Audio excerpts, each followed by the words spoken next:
Selamat siang, Bapak Ibu Guru Binar. Kenalkan, nama saya Winda Silitonga.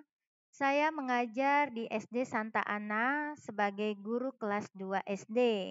Nah, untuk kesempatan kali ini, izinkan saya untuk memaparkan presentasi dengan judul Pembelajaran Jarak Jauh atau PJJ.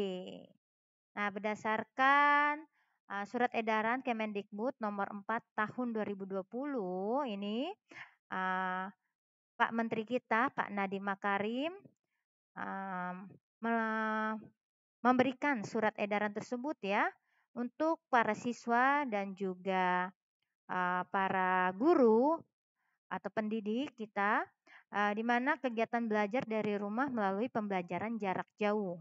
Nah, melatar belakangi kondisi pandemi COVID-19, di mana sudah 2 tahun yang lalu ya, kita melaksanakan pembelajaran jarak jauh tersebut.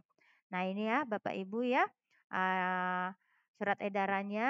Yang pertama kita memberikan pengalaman belajar ya, bermakna bagi siswa, serta kita fokus nih pada pendidikan kecakapan hidup. Nah, karena mengenai pandemi COVID-19 tersebut.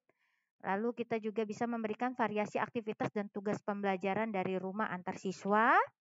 Dan juga yang terakhir sebagai pendidik, kita memberikan umpan balik nih terhadap bukti dan produk aktivitas belajar dari rumah yang bersifat kualitatif. Nah, selanjutnya kita nggak afdol ya Bapak Ibu ya, kalau tidak tahu nih sejarah PJJ e-learning tersebut. Yang pertama, pada tahun 1970 ini dikenal pendidikan jarak jauh atau jarak pendidikan. Selanjutnya pada tahun 1977 ini digunakan istilah ya pendidikan terbuka oleh universitas terbuka sebagai pembelajaran terbuka. Ini sudah menggunakan televisi, siaran dan juga telekonferensi. Pada tahun 1990 ini sudah digunakan jaringan atau multimedia, sudah berbasis multimedia ya Bapak Ibu ya. Serta di tahun 1984 ini universitas terbuka ini sebagai pelopor sistem pembelajaran jarak jauh di Indonesia. Nah, karena memang di latar belakangi pandemi COVID-19, kita pun akhirnya melaksanakan ya PJJ tersebut. Nah, untuk pengertian PJJ ini menurut Peraturan Menteri Nomor 7 Tahun 2020 ini adalah proses belajar mengajar ini dilakukan secara jarak jauh melalui penggunaan berbagai media komunikasi. Nah, Bapak Ibu, kita juga sudah melaksanakannya. Ini adalah foto saya saat mengajar ya. Kami menggunakan Google Meet. Nah, dalam proses PJJ yang ada di rumah siswa-siswi saya. Sedangkan yang di kelas itu PTM ya, kalau karena sekarang baru 50%. Nah, ini ya, diselenggarakan dengan bantuan teknologi informasi dan komunikasi, dan juga menggunakan sumber belajar yang berbasis teknologi informasi dan komunikasi, Bapak Ibu ya. Nah, di samping pengertiannya kita juga tahu ya adanya kelebihan dari PJJ tersebut nih. Kita bisa tahu nih di sini. Kita Bapak Ibu guru ataupun peserta didik bisa belajar kapan dan di mana saja ya. Yang penting punya akses internetnya. Nah, juga efisiensi waktu dan biaya serta mempermudah nih interaksi antar peserta didik dan guru serta berubahnya peran siswa nih yang biasanya tadi pasif menjadi aktif ya.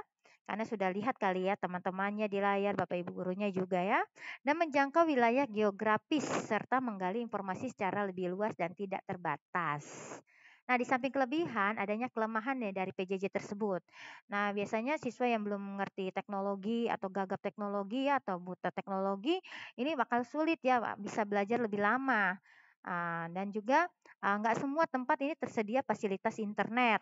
Nah, dan juga proses belajar mengajarnya itu mengikuti pelatihan daripada pendidikan.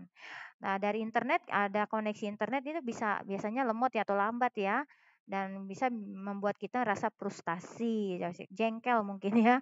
Dan juga beberapa materi yang bisa direalisasikan dalam bentuk e-learning. Nah, sekian pemaparan saya dengan judul pembelajaran jarak jauh atau PJJ. Nah, Bapak Ibu, ingat teknologi hanyalah alat, komitmen, kreativitas dan kepedulian guru yang akan menunjukkan perbedaan dalam pengalaman belajar jarak jauh bagi siswa. Oke, akhir kata saya ucapkan terima kasih. Mohon maaf jika ada kekurangan dalam presentasi saya. Sekian dan terima kasih. Sampai jumpa.